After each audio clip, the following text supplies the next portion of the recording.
A fantástica história da gestão, contada pela Piratini. 1886. Nesse ano, a Coca-Cola foi comercializada pela primeira vez, a Estátua da Liberdade foi inaugurada e Carl Benz ganhou a patente pela invenção do carro a gasolina. Foi também o ano do nascimento do poeta Manuel Bandeira e da pintora Tarsila do Amaral, que iam dar muito o que falar nas artes brasileiras. Mas raramente se menciona que 1886 foi o ano em que o empresário americano Henry Town fez um discurso que mudaria para sempre a história das empresas. Ele falou que elas tinham homens de negócios e engenheiros, mas que raramente tinham pessoas que reuniam as duas competências. Era preciso levar um pouco da ciência da engenharia ao gerenciamento das companhias. Assim, Town deu início ao que classificou como uma nova arte, a arte da gestão. Desde então, a administração evoluiu e ajudou a moldar o mundo. Lá atrás, os funcionários não tinham muita ordem ou organização para trabalhar, e os administradores não se preocupavam em padronizar os processos. Foi o americano Frederick Taylor quem mudou isso, propondo um modelo para que o trabalhador produzisse mais em menos tempo. Tudo o que acontecia dentro da companhia era analisado, com auxílio de um cronômetro, para que qualquer ineficiência fosse eliminada. O trabalho foi dividido em tarefas menores e os operários passaram a executar ações contínuas e repetitivas como máquinas. O mundo se tornava mais veloz e isso ganhou reflexo nas artes. Na Itália, o poeta Filippo Marinetti lançava o Manifesto Futurista, inaugurando um movimento que exaltava a tecnologia e a velocidade. Dentro das empresas, os preceitos tayloristas se espalharam. Divisão do trabalho, planejamento da produção, treinamento de trabalhadores, ganho por produtividade. Tudo passou a fazer parte do cotidiano das companhias. 2 anos depois, o taylorismo seria levado além. Na fábrica da Ford foi criada a primeira linha de montagem. A grande sacada de Henry Ford foi fazer as peças e os carros se moverem dentro da fábrica, e não os trabalhadores. O tempo de produção de um carro foi reduzido de 12 horas para 1h30. O preço de venda caiu de $700 para 350. Mudanças importantes continuavam a acontecer dentro das empresas. Em 1921, a DuPont separou seus diferentes negócios em divisões para melhor conduzi-los. A companhia criava assim tendências no mundo da moda e da gestão de empresas. Neste período, a lógica da eficiência que vinha conduzindo o mundo foi posta em questão por um grupo de artistas europeus que criaram o movimento surrealista. Eles valorizavam os sonhos, o inconsciente e tudo que estivesse livre do controle racional. O relógio que comandava a vida das pessoas simplesmente derreteu.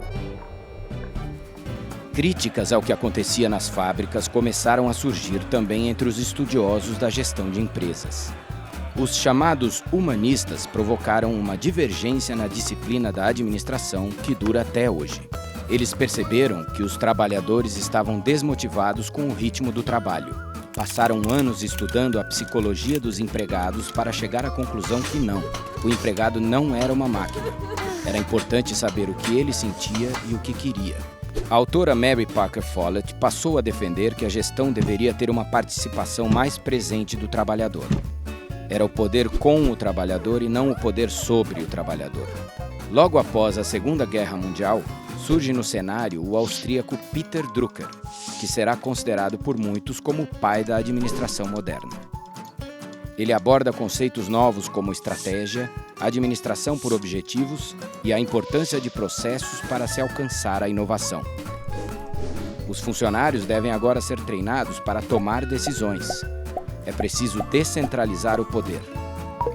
No Japão, o professor americano William Deming mostra que o caminho para a qualidade total de produtos e serviços está no aperfeiçoamento contínuo. Suas ideias contribuem para o boom da economia japonesa.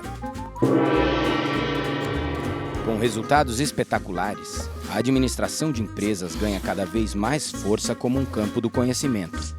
A literatura sobre os diversos aspectos da gestão aumenta de forma vertiginosa. Novos conceitos são aplicados nas corporações. As cifras da companhia passam a ser analisadas exaustivamente, com um grau de detalhamento nunca antes visto.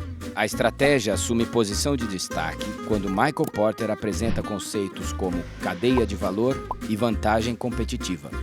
Tom Peters e Bob Waterman escrevem seus nomes na história ao enfatizar a importância do fator humano no sucesso das organizações. Novas ideias simplesmente não param de surgir no horizonte. Na década de 80, aparece o modelo de qualidade total da Toyota, seguido pelo Seis Sigma da Motorola, também adotado na GE. O movimento da reengenharia, concebido por Michael Hammer, varre o mundo corporativo e se torna odiado pelos trabalhadores, que o associam a demissões em massa. Liderança, lealdade, equipes, efeito uau, a lista é infindável. Mas, nos últimos anos, o tema mais importante tem sido a inovação, capaz de criar empresas bilionárias em pouco tempo e destruir tantas outras que se apegaram demais ao passado. Todos esses marcos são parte de uma evolução pela qual a gestão vem passando ao longo dos anos. Isso transforma o trabalho e faz avançar o mundo das empresas e a sociedade.